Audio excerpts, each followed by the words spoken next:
The glass shattered before anyone could stop it. It flew from Chairman Kwon Sung-il's hand in a clean, furious arc and exploded against the far wall of his 54th floor office, sending shards of crystal skittering across the polished marble floor like broken teeth. His two most senior lieutenants stood frozen near the door, eyes forward, breath held. Nobody moved, nobody spoke. In 23 years of working under this man, neither of them had ever seen him throw anything. They had seen him order terrible things with the calm of a man placing a lunch order. They had seen him walk away from burning buildings without looking back. But they had never seen his hands shake. Not until tonight. Not until Jisoo delivered the message from the woman in Itaewon.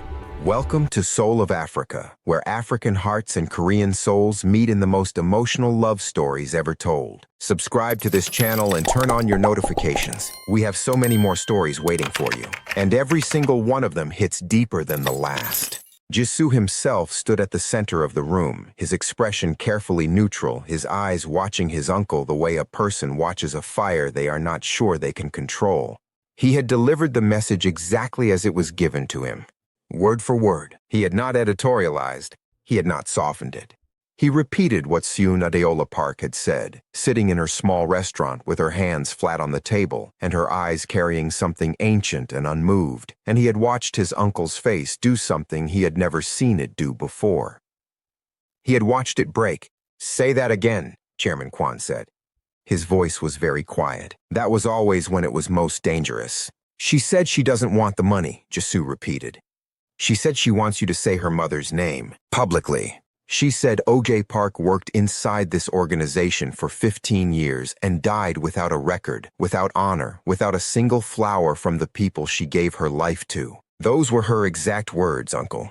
She said, say the name and she will consider your offer." Those were her exact words. The second glass didn't shatter. The chairman set it down very slowly on his desk, and the sound it made against the wood was somehow worse than breaking. His senior lieutenants exchanged the briefest glance, then looked away. Then the chairman turned to the window and the city of Seoul spread out below him in 10,000 lights, and he stood there for so long without speaking that Jisoo began to wonder if he had been dismissed without being told. Then, very quietly, so quietly that Jisoo had to lean forward slightly to hear it. "Get out." Everyone left. The chairman stood alone at the window. The city glittered below him, indifferent and enormous. Somewhere down in the tangled streets of Itaewon, in a small restaurant with a name painted in 2 languages above the door, a woman was sitting with her dead mother's journals and asking him a question he had been running from for 25 years. He pressed one hand flat against the cold glass of the window. His reflection stared back at him. He barely recognized the face. Her name was O.J. Park, and she had been the only person in his entire life who had ever looked at him and seen something worth saving. That was 6 weeks before the press conference, before the cameras and the microphones and the moment that would fracture his organization from the inside, before Jisoo made the choice that changed everything. Before Seun Adeola-Park stood in a crowd of strangers and heard her mother's name said out loud in public for the first and only time and did not cry because she had already spent every tear she had in private where no one could measure them. But to understand how all of that happened, you have to go back to the beginning. You have to go back to a Tuesday morning in Itaewon when the sun was barely up and the street smelled like rain and fried scallions, and a young woman unlocked the iron gate of a restaurant she had built from nothing and did not yet know that the most dangerous man in Seoul had decided he wanted the ground beneath her feet. Seun Adeola-Park was 28 years old, and she moved through the world like someone who had long ago decided that the world's opinion of her was not something she had time to manage. She was tall, with her mother's Korean bone structure softened by her father's Nigerian warmth, and she wore her natural hair in a high puff that she secured with a silk wrap the color of persimmons. Her earrings were her mother's, small gold hoops etched with a pattern that a jeweler in Lagos had made for O.J. Park as a wedding gift, back when O.J. still believed in the kind of life that included wedding gifts.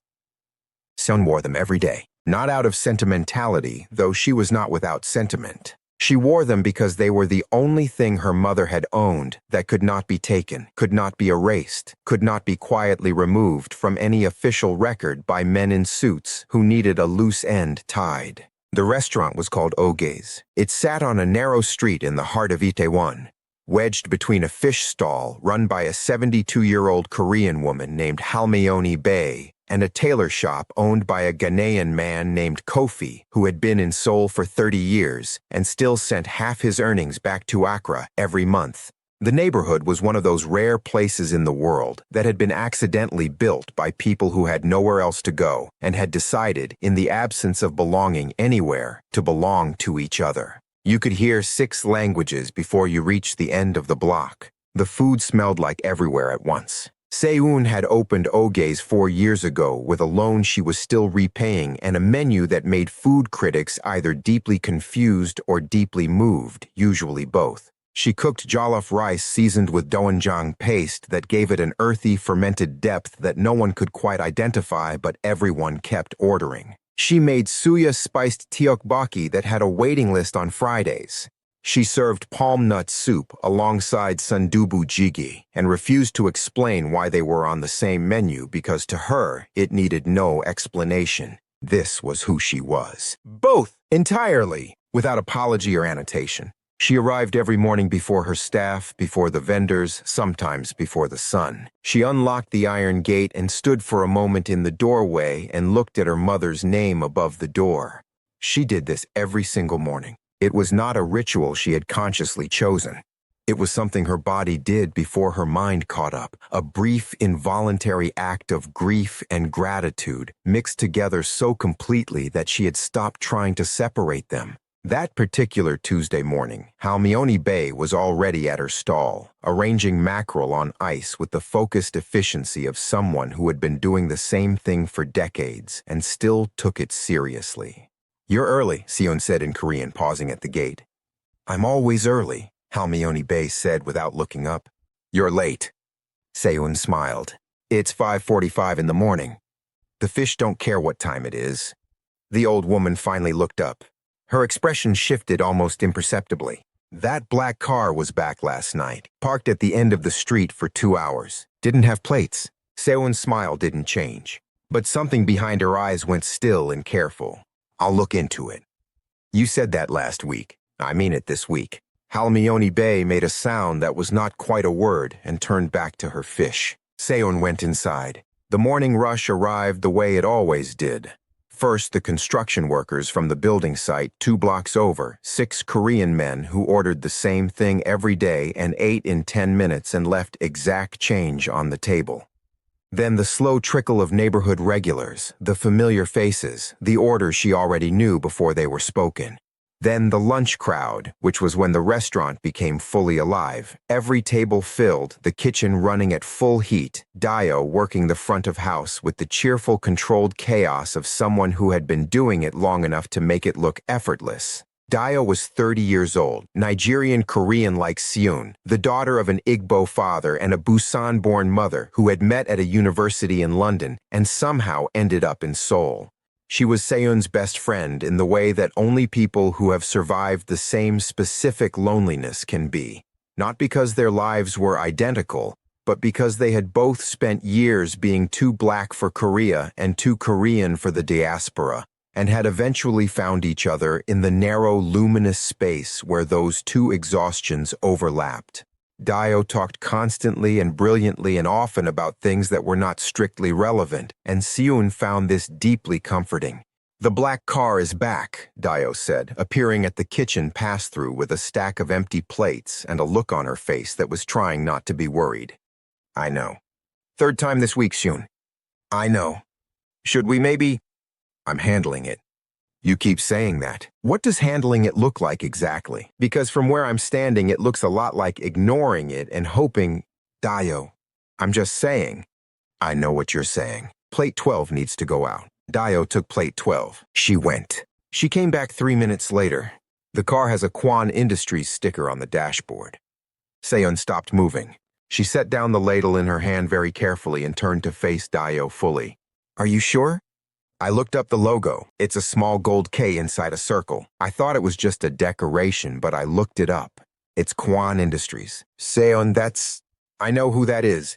A silence stretched between them that was not comfortable. Outside, the lunch crowd murmured and ate and did not know that anything had shifted. Seun, Dio said quietly.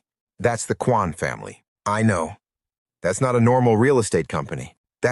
I know what it is. Seun's voice was level. Her hands by her sides were not. Keep the tables moving. Don't say anything to Minho yet. Let me think. She already knew what it meant. She had known for weeks, ever since Halmione Bey first mentioned the car, ever since Kofi told her that the tailor shop 2 doors down had been sold quietly without a sign, ever since she noticed that 3 of the 4 restaurants on the opposite end of the block were under new management with locked doors and brown paper on the windows. She had been watching the neighborhood change the way you watch weather move in from the horizon. Visible enough to track, close enough to dread, still too far to truly believe. The Kwan family did not buy neighborhoods. They absorbed them. They moved quietly and completely, property by property, until one day the street you had lived on your entire life was owned by someone you had never met and could not reach, and you were simply expected to adjust. It was not personal. It was architectural. It was the way powerful people remade the world. Not in a single dramatic gesture, but in 100 small, unannounced deletions. And now they had come for her street.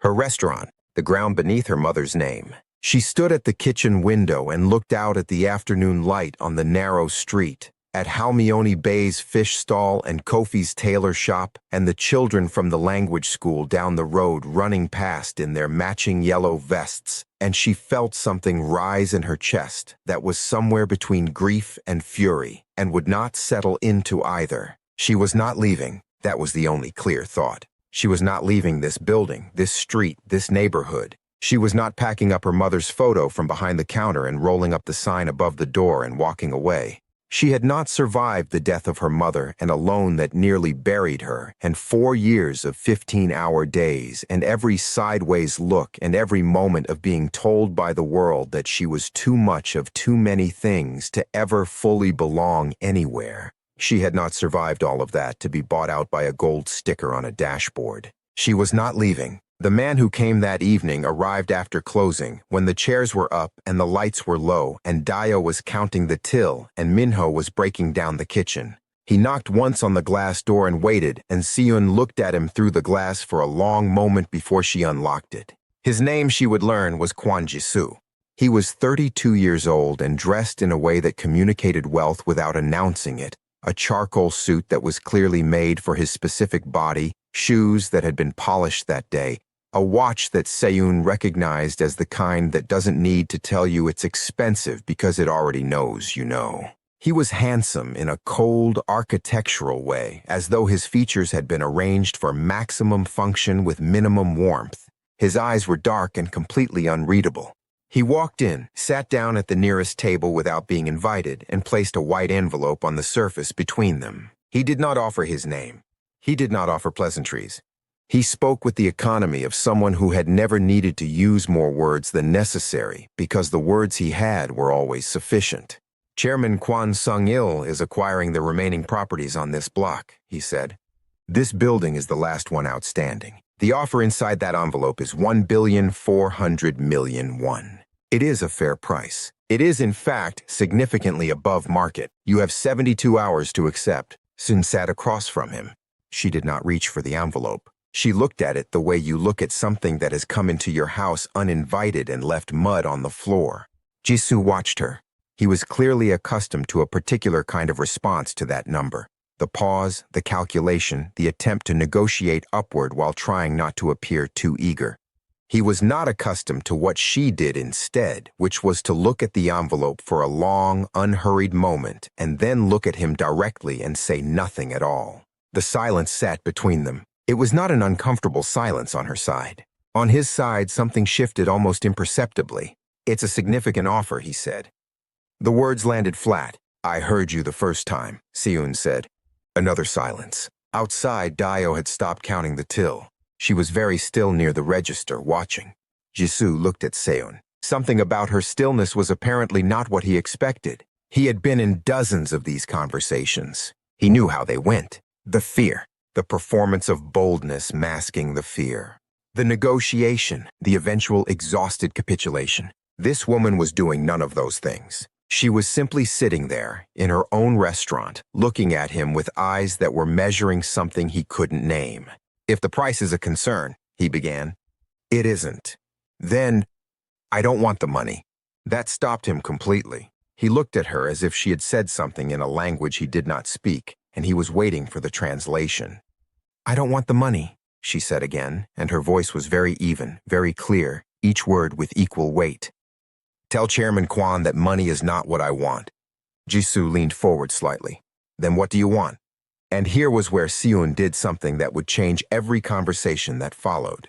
She looked just briefly at the framed photograph behind the counter. Her mother's face, still and smiling, caught in the particular light of an afternoon that no longer existed. Then she looked back at Jisoo and she spoke slowly so that every word landed exactly where she needed it to land. "I want Chairman Kwon to say my mother's name. Oak Park worked inside his organization for 15 years. She kept accounts, she brokered arrangements, she made herself indispensable to people who treated her like furniture. She died 4 years ago without a single official record acknowledging what she did or who she was. No recognition, no honor. No one from that organization sent flowers. No one called. No one came." She paused. "I want him to say her name, publicly. Not to me in a private room where it can be forgotten. Publicly, where it cannot be taken back. He does that, and I will consider whatever he wants. That is my counteroffer." Those are my exact words. "Repeat them exactly." Jisoo stared at her. He had expected many things. He had not expected this. The silence that followed was different from the silences before it. This one had weight. He picked up the envelope from the table. He stood. He buttoned his jacket with the same controlled automatic gesture with which he had sat down. He looked at her one more time, and for a fraction of a second, something moved across his face that was not his professional expression. It was something older, something that looked almost like recognition. Then he walked out. Seun stayed in her seat for a long time after the door closed. The restaurant was quiet. Behind her, very slowly, Dio let out a breath. "Seun," Dio said softly. "I know." That was Kwon Ji-soo. That was the chairman's, "I know who he is. The chairman is going to, I know what the chairman is going to do." "Then why?" Seun turned in her chair and looked at Dio, and the look on her face was not frightened and not reckless. It was the look of someone who has identified the one thing in the world they are not willing to negotiate and has decided to stop pretending otherwise. "Because my mother gave 15 years of her life to that organization, and she died without anyone claiming her," Seun said. "And I have been watching this city act like she never existed for 4 years, and I am done watching. I am done being quiet about it. If he wants what I have, he is going to have to give me what he took." Dio looked at her for a long time. Then she nodded once, slowly, the way you nod when you understand something completely and wish you didn't. "Okay," Dio said quietly. "Okay, but we are going to need more information, and you are going to need to tell me everything." That night, after Minho had left and Dio had stayed, Seun brought the wooden box out from under her bed in the apartment above the restaurant. She had not opened it in months. She kept it the way some people keep grief, present but controlled, acknowledged but not visited too frequently. Inside were her mother's journals, her letters, photographs, and the small laminated badge that Seun had found in the lining of Oge's winter coat during the cleaning out, 3 weeks after the funeral. The badge had a logo on it, a small gold K inside a circle. That meant nothing to Seun at the time and had meant nothing to her for nearly 4 years. Until Dio had looked it up that afternoon. Seun opened the first journal. Her mother's handwriting was a particular blend of Korean characters and English words, sometimes in the same sentence, sometimes switching mid-thought, the way multilingual people's minds moved. She had read these journals before, in the first year of grief when she read them compulsively, and then in the second year when she couldn't bear to. She read them now with different eyes. She read them looking for things she had previously skimmed past, things that, as a grieving daughter, she had been too raw to really absorb. She found the first mention on page 43. "They tell me what I do is necessary. They say I have a gift for moving through spaces they cannot. I believe them because I have no other choice, and also because it is true. I am invisible in ways they are not, and they have found a use for that invisibility, and I have allowed them to use it because the money is real and the work is not violent, and I have a daughter who needs school fees. I tell myself this is temporary. I have been telling myself this is temporary for 3 years. Seun read that paragraph 3 times. She turned to the next page, and the next, and what assembled itself across the following 50 pages of her mother's careful, mixed-language handwriting was a picture so different from the one she had been given of her mother's life that she had to stop twice and go to the window and breathe.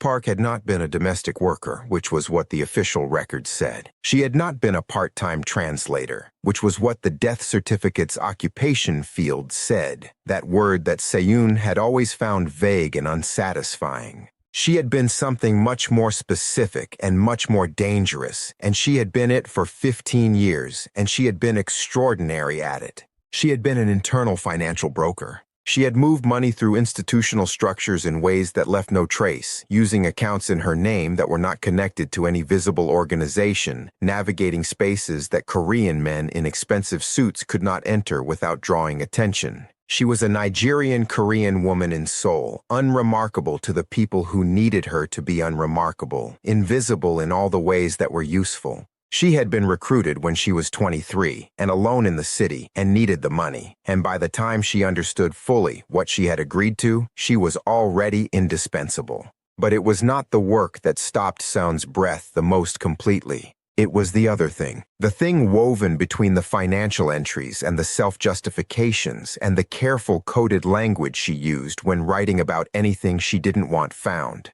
There is one man who looks at me like I am not a function. I know I should not say this even here. I know I should not trust it. But there is something in the way he listens when I speak that I have not experienced here before, not in 15 years in this country. I do not know what to do with it. I know what the right answer is. I am writing it down so I remember. The right answer is nothing. The right answer is to continue being what I am to this organization and nothing else. The right answer is to not be stupid. On the next page, written weeks later, I was stupid. And then 2 pages after that, a single line with no context before or after it, as though it had been written in a different mood entirely and then left where it landed. He is the chairman. God help me. Seun closed the journal. She sat in the quiet of the apartment above the restaurant she had named for her mother, with the city pressing its noise against the windows, and she held that knowledge inside her chest and let it be what it was. Her mother and Chairman Kwon Sung-il, Park, and the most powerful criminal operator in Seoul. Something real, something dangerous, something that had clearly not survived the organization's judgment of it. And her mother had died without anyone claiming her. She opened the journal again. She read until 3 in the morning. By the time she closed it, she knew several things she had not known when the day began. She knew her mother had tried in the last 2 years of her life to extract herself from the organization. She knew there had been conversations, negotiations, attempts to broker her own exit the way she had brokered everything else, carefully, intelligently, with documentation she thought protected her. She knew something had gone wrong with those negotiations, though her mother's final entries were sparse and fragmented, written with increasing speed and decreasing detail, as though she was writing less to process and more to record, to leave evidence, to create a trail. The last entry was dated 11 months before Park died of what the death certificate called cardiac failure. She was 51 years old. She had no history of heart disease. The entry read, "If something happens to me, the box under the bed is for Sun. Everything in it is for her. She should know who I was. Not the edited version, the real one. I was real. I want her to know I was real." Seun set the journal on the table. She pressed both palms flat on its cover. She breathed in. She breathed out. She was not going to cry. She had already cried everything she had for her mother in the first year and the second year, and the quiet ambush of the third year when grief came back wearing ordinary clothes. She had no more tears for this specific pain. What she had instead was something cold and clear and purposeful. She reached across the table and picked up her phone. She typed a message to Dio. 3 words, "I need you." 20 minutes later, Dio was at the apartment door in her nightclothes with her laptop and a container of leftover jollof rice because she had learned years ago that serious conversations with Seun required both documentation tools and carbohydrates. They sat at the table together, and Seun walked her through everything: the journals, the badge, the final entries, the date of her mother's death, the cause listed, and the cause she was now certain of. Dio's expression moved through several distinct phases as she listened. She did not interrupt. She was, under her constant talking, a remarkably good listener when it mattered. When Seun finished, Dio was quiet for a long moment. Then she said, "Okay, tell me what you want to do." "I want to know everything about how she died," Seun said. "I want documentation. I want to know who gave what order and who stayed silent. And then I want to use it." "Use it how?" Seun looked at the journal, then at her mother's badge, then at the window where the city was still dark and humming. "He wants my building," she said. "The most powerful man in Seoul wants the ground beneath my mother's name, and the only thing I want from him is the thing he cannot buy back, the truth. If I can't get justice, I will get acknowledgement. I will get her name in his mouth, in public, where the people who erased her have to hear it.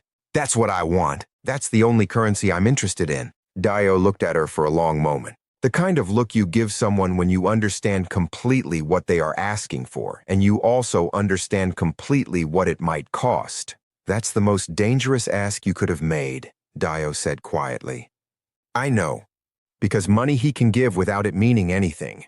But this means everything. That's why I asked for it." Seun met her eyes. "Will you help me?" Dio closed her laptop. She picked up her fork. She took a long, deliberate bite of jollof rice. Then she said, "Obviously. But we're doing this with evidence, with a plan, and I swear to whatever God is listening, Seun, with an exit strategy. Promise me." "I promise." "Say it like you mean it." "I promise, Dio." "Good." Dio opened her laptop again. "Now tell me everything your mother wrote about him." They worked through the rest of the night, and 3 days later, in the early evening, when Jisoo knocked on the back door of the restaurant alone and without his suit jacket, Seun was ready for him. She had expected him to come. She had not expected him to come like this, without the car, without backup, without the armor of his professional presentation. He stood at the back door in a dark sweater, and he looked, for the first time, like a person rather than a function, and something about that was more alarming than the suit had been. She let him in.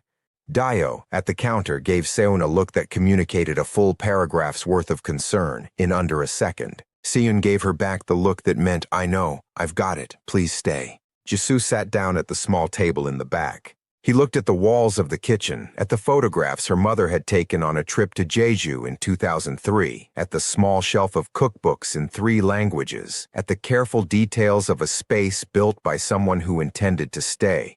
Then he looked at her. "I need to know how much you actually know," he said.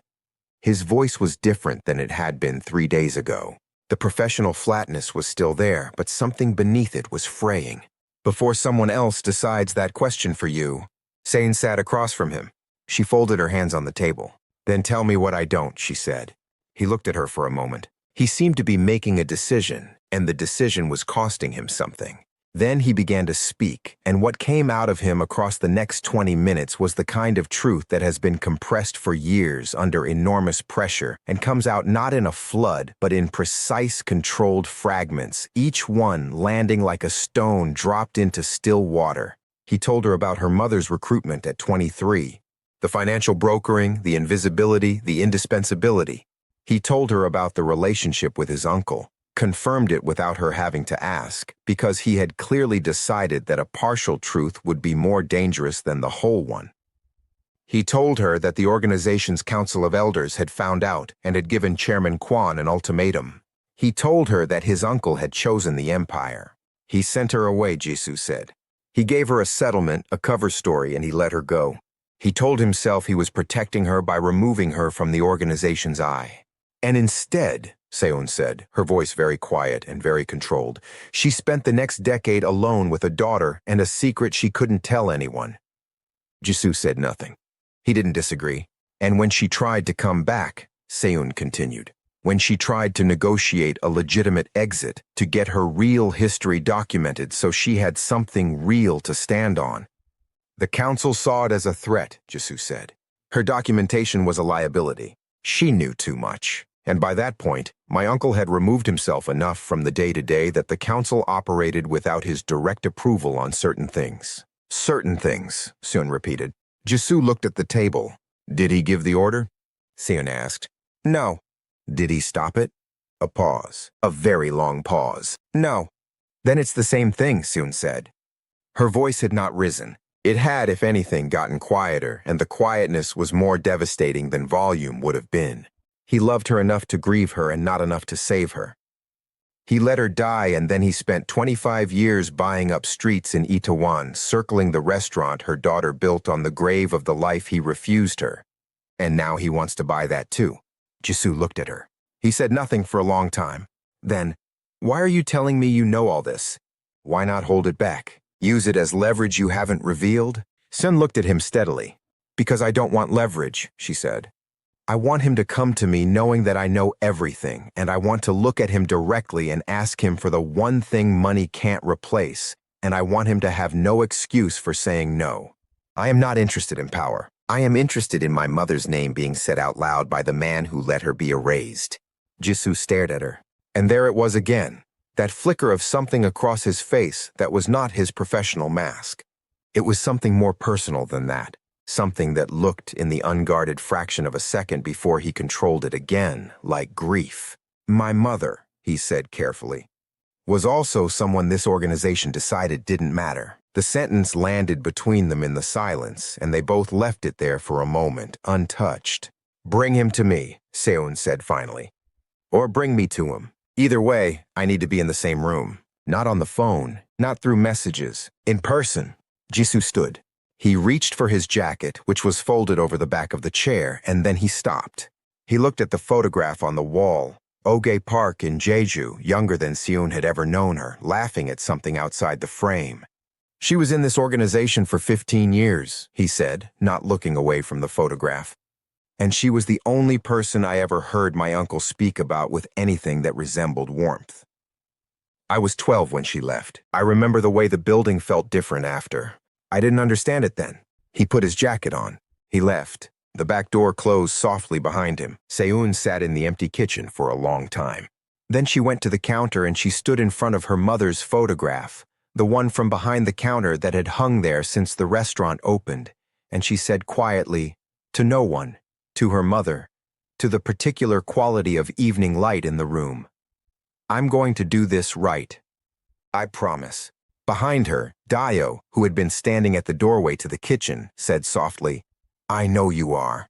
They stood there together in the quiet restaurant, in the neighborhood their mothers had not been able to protect them from, and that they were trying, in their own ways, to hold. The meeting was arranged for the following Thursday. Jisoo sent a single message, an address, a time, nothing else. Seun dressed carefully that morning, not for him, for herself. She wore the earrings. She wore a dress she had made the previous year from fabric her father had sent from Lagos, deep green with a gold print that her mother had once admired in a photograph. She did her hair. She looked in the mirror for exactly as long as necessary. Then she went downstairs, unlocked the iron gate, looked at her mother's name above the door, and went to find out if the most powerful man in Seoul had enough left of the person he used to be to do the one right thing she was asking for. She went alone. Dio argued. Minyo said nothing but put her phone's recorder on and handed it to her without a word. She put it in her bag. She took a cab. She was ready. The building was not what she expected. She had imagined glass and steel and the particular cold grandeur of men who needed architecture to announce their importance. Instead, the address Jisoo had sent led her to a low, traditional Hanok compound tucked behind a stone wall in a quiet residential pocket of Jongno, the kind of neighborhood that had been expensive for so long it had stopped needing to prove it. There were no signs, no security visible at the gate, though she knew they were there. A single man in a dark coat opened the outer door before she reached it and said nothing, only stepped aside. She walked through a stone-paved courtyard where old pine trees grew at deliberate angles and the sound of the street vanished completely. It was the kind of silence that costs money. At the far end of the courtyard, a low wooden door stood open. Jisoo was inside. He looked at her when she entered, and something passed across his face that was almost, but not quite, relief. He looked like a man who had placed a bet he was not sure about and was now watching the dice roll. "He's inside," Jisoo said. "He asked to speak with you alone." "I'll be outside the door." "I don't need you outside the door," Seun said.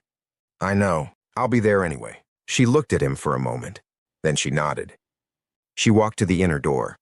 She opened it herself. She went in. The room was small. That was the first thing. She had expected something proportional to the man's reputation. High ceilings, imported furniture, the visual glamour of power. Instead, it was a simple room with paper screen windows, filtering the afternoon light into something soft and diffuse. A low wooden table, 2 cushions, a ceramic teapot that was already steaming. No desk, no bodyguards, no architecture of dominance. Just a room that felt deliberately chosen for what it was, a place where there was nowhere to hide. Chairman Kwon Sung-il was already seated on one of the cushions. He looked smaller in person than she had expected. Not physically. He was a large man, broad-shouldered even at 64, with the kind of physical presence that decades of authority carve into a person's bearing. But there was something diminished about him in this room, something that had been set down before she arrived. He was wearing a plain dark suit with no tie, and his hands were on the table, and he was looking at her with the expression of a man who has been rehearsing a conversation for 25 years and has just realized that none of his rehearsals prepared him for the actual person standing in front of him. Because she looked like her mother. He had known this intellectually from what Jisoo had told him, but knowing it and seeing it were 2 entirely different experiences, and she could see him absorbing the difference in real time, the way his jaw tightened and then released, the way his eyes moved across her face with an involuntary searching quality before he brought himself back under control. She watched him do all of this, and she let him because she was not here to make this easier for him. She sat down on the cushion across from him. She placed her bag beside her, the phone inside it recording everything. She looked at him directly. She waited. He was the one who had asked for this meeting. He could begin. The silence lasted longer than she expected. Outside, somewhere in the courtyard, a pine branch shifted in the wind. The tea steamed between them. Then, in English, careful, deliberate English, the choice of it clearly intentional, a form of respect she noted and filed away, he said, "You look exactly like her." "I know," Seun said. He stopped, started again. "I did not anticipate how much that would affect me." "I didn't come here to affect you," Seun said. "I came here to have a conversation. What you feel about how I look is your own business." He looked at her steadily. And then, unexpectedly, he said, "She used to do that." "Do what?" "Redirect." When someone said something designed to create sympathy, she would acknowledge it and redirect. She never let sentiment become a negotiating tool. Not when it was being used against her. A pause. You didn't learn that from her consciously. That's the kind of thing that passes without teaching. Seun felt something shift in her chest. She kept her face still. "I'm not here to talk about what I inherited from my mother," she said. "I'm here because you asked me to come, and because I said I would consider your offer if you were willing to do what I asked. So, are you willing?" He looked at his hands on the table, then back at her. "I would like to tell you some things first, not to change your mind about what you asked for. Not to negotiate, just, I would like you to hear them, if you're willing." Seun looked at him for a moment. She thought about standing up and saying that she had not come here for his version of events, that she had her mother's journals and Jisoo's account and 4 years of living with the absence of the person he had failed, and that nothing he said could reframe those things in a way that served him. She thought about all of that. Then she thought about her mother writing in her journal, "He listens when I speak." And she thought that the least she could do, not for him, but for the version of her mother who had once trusted this man, was to extend the same courtesy. "Say what you need to say," she said. He began. He told it without editing himself in his own favor, which she had not expected. He told it the way a man tells a thing when he has finally accepted that there is no version of it that reflects well on him, and the only remaining choice is between honesty and silence, and he has chosen honesty because silence has cost too much already. He told her about meeting her mother when she was 23 and he was 39, about being immediately struck not by her appearance, though she was beautiful, he said this plainly, as fact, but by her precision. The way she understood numbers and structures and systems. The way she could walk into a room full of men who underestimated her and come out having achieved everything she went in for, while they were still convinced they had held the upper hand. She was the most intelligent person in any room she entered, he said. And she had to pretend not to be. That was the deal. That was the condition of her usefulness to us, that she be invisible. And I watched her make herself invisible for years, and I told myself it was necessary, and I told myself she understood, and I never once asked her what it cost her. I am telling you this because I want you to understand that I knew, on some level, exactly what we were doing to her, and I allowed it because it served the organization, and I had not yet allowed myself to care enough about a specific person to let that override everything else. Seun said nothing. She was listening with her whole body, the way you listen when someone is giving you something you cannot get anywhere else, and you are trying to hold every word in the right place. When it changed, he continued, when what I felt stopped being professional regard and became something I could not categorize as anything other than what it was, I was not prepared for it. I had spent 40 years building a life in which personal feeling was a liability, a vulnerability to be managed. And then your mother sat across from me in a meeting about an account in Busan, and she said something sharp and funny under her breath about the man across the table, something only I could hear, and I laughed. I actually laughed. And she looked at me with this expression like she was surprised she had managed it, and I remember thinking, I am in a great deal of trouble. Despite herself, despite everything, Seun felt the corner of her mouth twitch. She controlled it. I am not telling you this to make you sympathize with me, he said, reading her face accurately. I am telling you so you understand that what happened next was not indifference.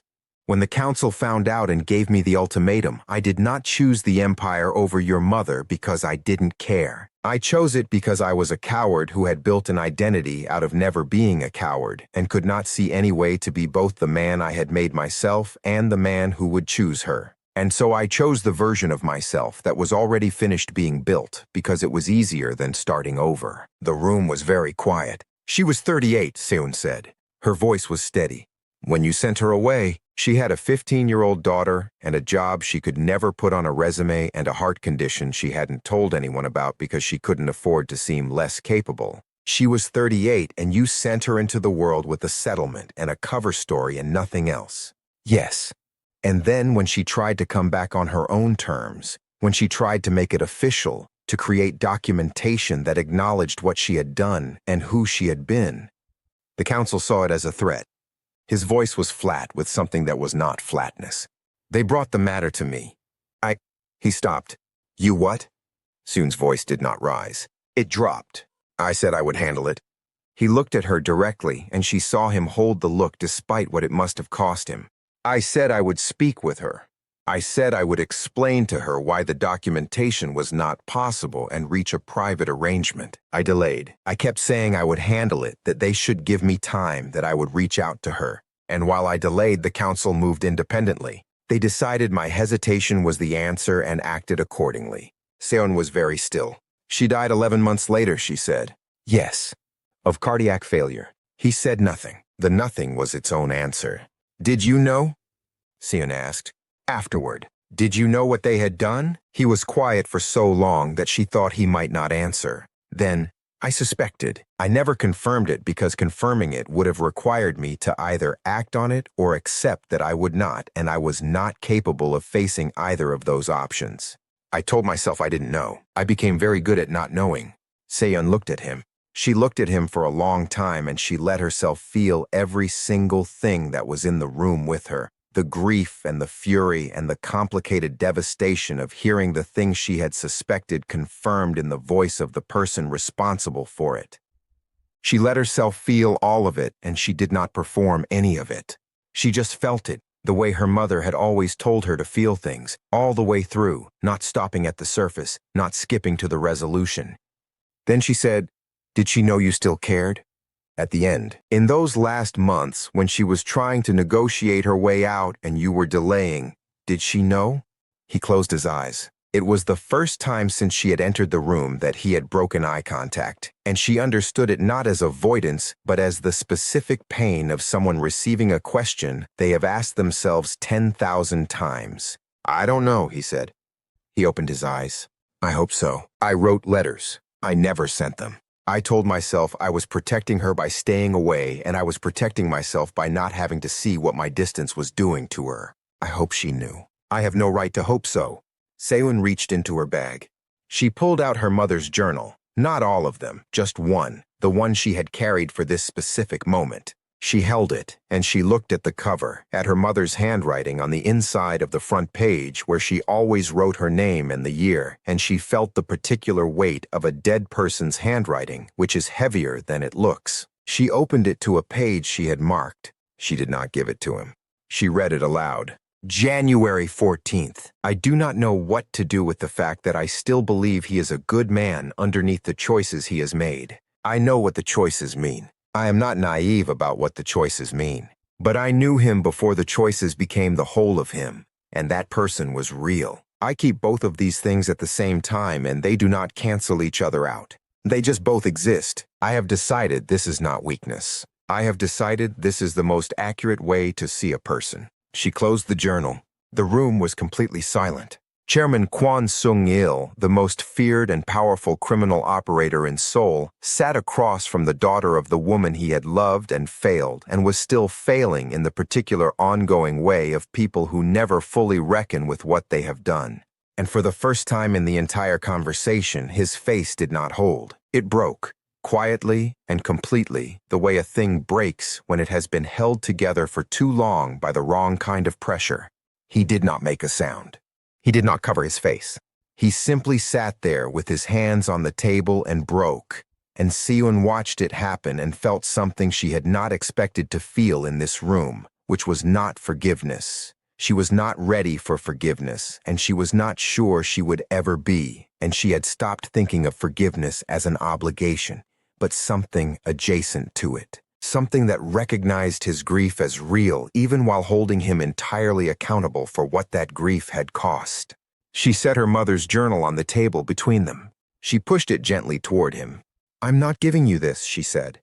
I'm lending it to you. Because she would have wanted you to know she saw you clearly and chose not to let the clarity destroy her feeling. That's who she was. That's the woman you didn't protect. She paused. And that's what I need you to give back to her. Not privately. Not in a room where it can be forgotten and denied. Publicly, where the people who decided she didn't matter have to sit with it. He looked at the journal. He did not touch it. Not yet. If I do this, he said carefully, the council will move against me. I know. My position within the organization, I know what it costs you. I am asking you to pay it. He looked at her, and she held his gaze without offering him anything to make it easier, because it was not supposed to be easy, and easy was what he had chosen every single time before this, and easy was what had brought them both to this room. She deserved better than what I gave her, he said finally. It was not a question, and it was not quite an answer. It was a man arriving very late at a truth he had been avoiding for decades. Yes, Seun said. She did. And so do you. Yes, Seun said again. So do I. She stood. She looked at him one last time. He looked back at her, and in his face she could see, for just a moment, the person her mother had written about. The one who listened, the one who laughed, the one her mother had called, in the privacy of her own journal, the only man in this city who ever looked at me like I was not invisible. She saw that person, and she understood exactly how her mother had loved him, and exactly what it had cost, and she picked up her bag and she turned to the door. She stopped with her hand on the frame. She did not turn around. She named the restaurant after herself, Seun said. Not after a dish or a street or a feeling, after herself, because she wanted her name on something permanent. She wanted to exist somewhere official, somewhere real, somewhere that couldn't be quietly removed from the record. She just couldn't do it while she was alive. So I did it for her. That's why I'm not leaving that building. Not for any amount of money. It's the only official record she has. She walked out. Jae-soo was in the hallway. He looked at her face and asked nothing. She walked back through the courtyard, through the stone-paved silence, through the outer gate, and into the noise of the street, and she stood on the pavement for a moment and let the city come back to her in all its indifferent, roaring complexity. Then she took out her phone and called Dio and said, "It's done." The first part, come to the restaurant. The press conference was announced 4 days later.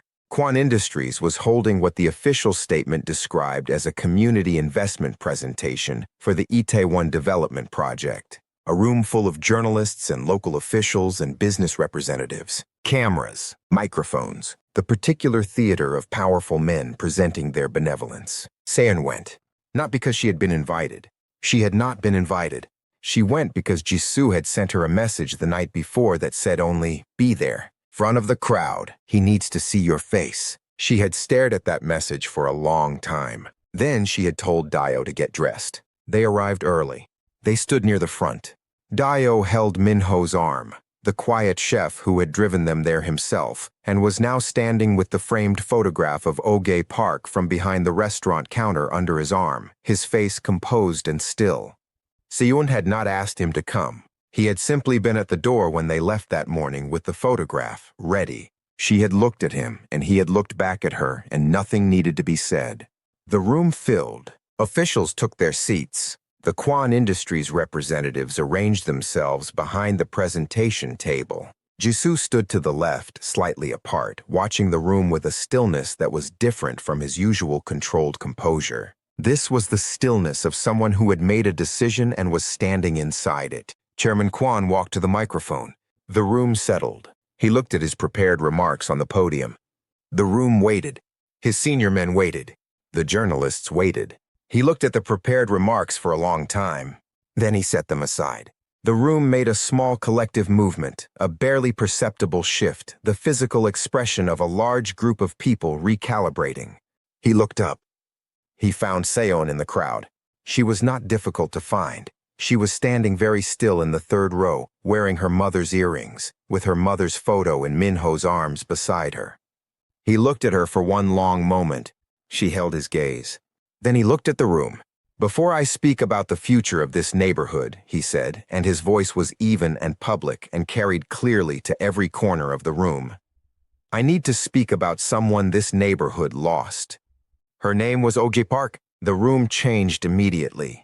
The Kwon Industries representatives exchanged glances. One of the senior council members, a heavy-set man in the second row of seats, sat forward. A journalist raised a recording device higher. "Adeola-Park worked with my organization for 15 years, Chairman Kwon continued. She was brilliant and precise and indispensable, and she was never given the recognition, the record, or the protection that she deserved. She died 4 years ago, and I allowed her to be buried without acknowledgement from the people she gave her working life to. That was a failure. My failure, specifically, and I am correcting the record today in this room because she deserves to be named in public by the man who should have said her name a great deal sooner." The heavy-set council member stood up. "Chairman." "Sit down," Kwon said without looking at him. The authority in his voice was absolute, and the man sat down. The room was very still. Adeola-Park was a real person who did real work and who deserved better from everyone around her, including me. Especially me. He paused. "This development project will include, as a permanent feature of its design, a dedicated community space in her name. That is not negotiable, and it is not open for revision. Her name will be on something permanent in this neighborhood. That is the beginning of what is owed." He stepped back from the microphone. The room erupted into the specific chaos of journalists who have unexpectedly witnessed something they did not come for and know it is the only story that matters now. Seun did not move. She stood in the third row, and she heard her mother's name spoken publicly, in front of cameras, by the man who had let her die, and she felt the thing that she had not let herself feel until now. The complicated, devastating, entirely insufficient relief of a name said out loud in a room full of witnesses. It was not justice. She had known it would not be justice. Justice would have required a different conversation in a different kind of room with a different kind of accountability, and she was not naive about the gap between what she had achieved and what that would have required. What she had achieved was this: that Park's name existed now in a public record, in the mouths of journalists, on recording devices, in a room full of people who had heard it. It could not be undone. It could not be quietly removed from the official version. It was permanent in the way that only public things are permanent. She looked at the photograph in Minho's arms. Her mother, still and smiling, caught in the particular light of an afternoon that no longer existed. She looked at her for a long time. Dio beside her was crying without making any sound, the tears running in a completely steady stream down her face as though they had been waiting a long time for permission. Minho raised the photograph slightly, as if introducing it to the room. Seun reached out and put her hand briefly over her mother's image in the frame. Then she turned around and walked out of the room before anyone could reach her, because the next part was for her alone. She stood outside on the pavement in the pale November light. The city moved around her in its ordinary, enormous way, indifferent and alive. She breathed in. She breathed out. She thought about her mother folding dumplings in a small apartment and singing a lullaby in the wrong language for where they were living and not caring because the sound was for her daughter and her daughter was the only audience that mattered. She thought about a woman who had written in her journal about wanting to exist somewhere official, somewhere real, somewhere permanent, and had never lived to see it happen. She thought about the 15 years in the cover story and the settlement and the letters that were never sent and the flowers that never came to the funeral. And she thought about the sign above the door of her restaurant, her mother's name in 2 languages, above a building that no one had come to take anymore because the most powerful man in Seoul had decided, very late and at considerable cost to himself, to pay a debt that could not be paid in money. Jisoo found her there 10 minutes later, the press conference chaos still audible through the building's walls. He stood beside her on the pavement. He did not offer comfort, and she did not need it. The council will move against him, Seun said. They already are, Jisoo said. Will he be all right? Jisoo looked at the street. He's been in this organization for 40 years. He knows how to handle himself. A pause. He also told me this morning that he's been waiting for a reason to dismantle the council for some time. I think you may have given him one. Seun absorbed this. And you? Me? What happens to you in all of this? Jisoo was quiet for a moment. I made my choice when I came to your back door without my suit jacket. I've known that for a while. He paused. Your mother's financial records, the ones she kept that the council didn't find. I've been holding them for 2 years. I didn't know what to do with them. I know now. Seun turned to look at him. He met her gaze. Whatever she documented, he said, the council members who made the decision, it's all in there. I'll get it to the right people. Seun held his gaze for a long moment. Then she said, thank you. He nodded once. He went back inside. She stayed on the pavement a little longer. Then she went home. That evening she reopened the restaurant. She had not planned to. The morning had been too large and too much, and she had told Dio they would keep the doors closed, and Dio had agreed without argument. But at 6 o'clock, Seun found herself downstairs anyway, moving through the space in the particular way she moved when the restaurant was hers alone, checking the mise en place and the stock and the small attending details that a kitchen requires to be itself. She turned on the counter lights. She put water on. She stood in front of her mother's photograph for a long time. Then she went to the door and unlocked it and turned the sign.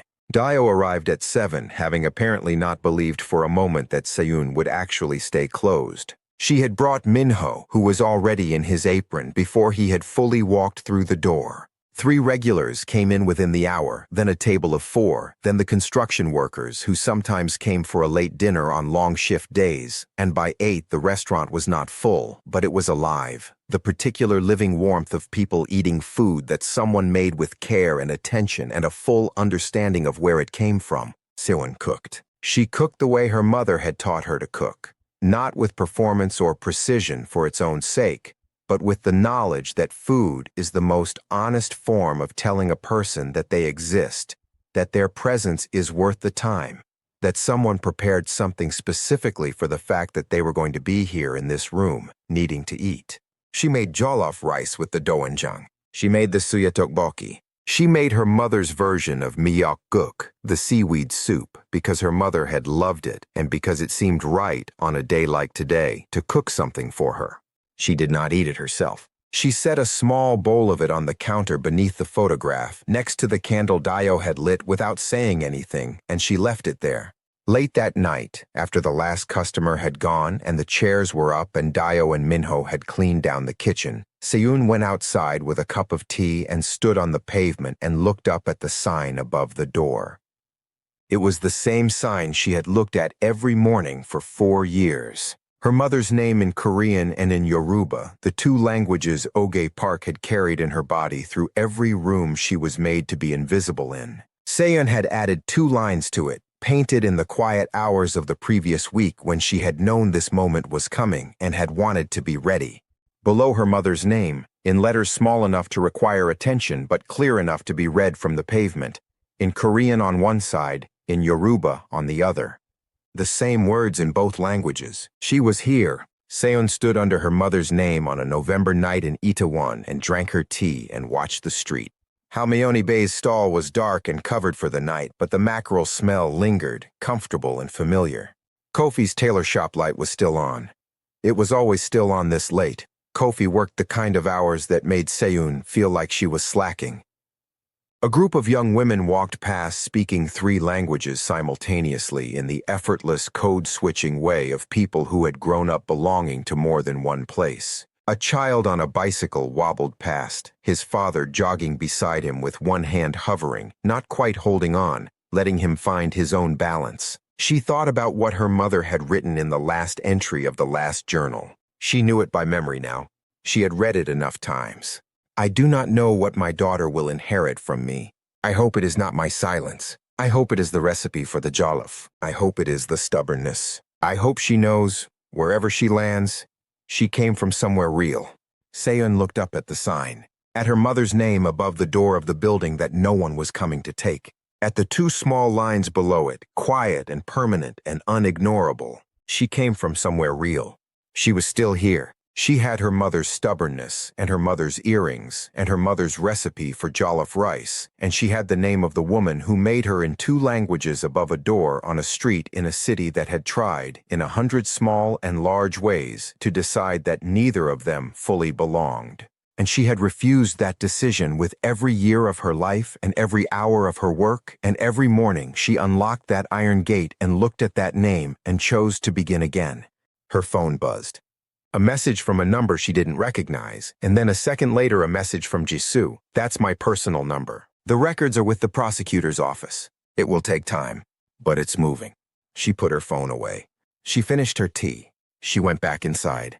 She turned off the counter lights. She stood in front of her mother's photograph one last time in the dark and quiet restaurant, with the city murmuring outside and the smell of the kitchen still warm in the air. I got you, she said quietly. I know it's not everything, but I got you. She went upstairs. She left the candle burning. Outside, above the door, in the last of the evening light, Adeola-Park's name held its place on the building, official and permanent and publicly known, the way her daughter had always known she deserved to be.